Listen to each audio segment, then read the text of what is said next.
السلام عليكم حبيباتي أحبائي، كيف حالكم؟ تمام إن شاء الله. جيت اليوم بتكلم لكم نتكلم عن حجر، نكمل موضوع الأحجار. هذا الحجر حجر عين النمر، راح اليوم نتكلم عنه معلومات خفيفة وعلى السريع.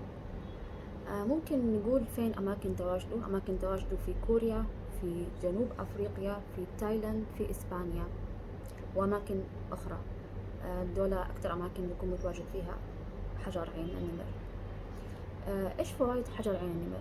هو بيعمل على تحسين البصر، بيحسن الفهم والإدراك عند الشخص، بيطرد الطاقات السلبية في الجسم، بينظف الطاقات، طاقات السحر الأسود بيتخلص لك منها، بيتخلص من الطاقة السلبية عموما في الجسم زي ما ذكرنا، بيتخلص من كوابيس النوم، الأشخاص اللي بتحلم أحلام مزعجة هو بيتخلص لك من هالمشكلة تماما. بيساعد على جلب المال والثروة. طبعا هالمعلومات أكيد بإذن ربي، يعني هو حجر كريم، بيعطيك خير أكيد، ما راح يأذيك، بيعطيك خيره.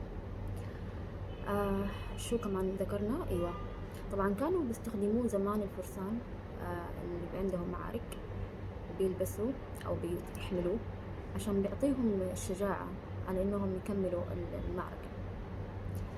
هالحجر حلو جدا للتأمل. الناس اللي بيعرفوا هالمعلومات أكيد، يعني الناس اللي بيتأملوا أكيد عندهم فكرة عن هالمعلومة.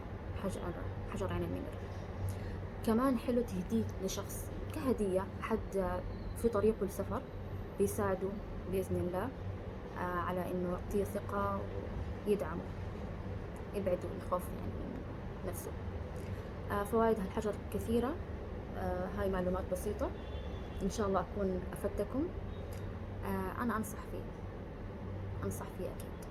طبعا في أحجار تناسب أبراج معينة، أوكي، راح نتحدث عنها بصورة أكيد أعمق.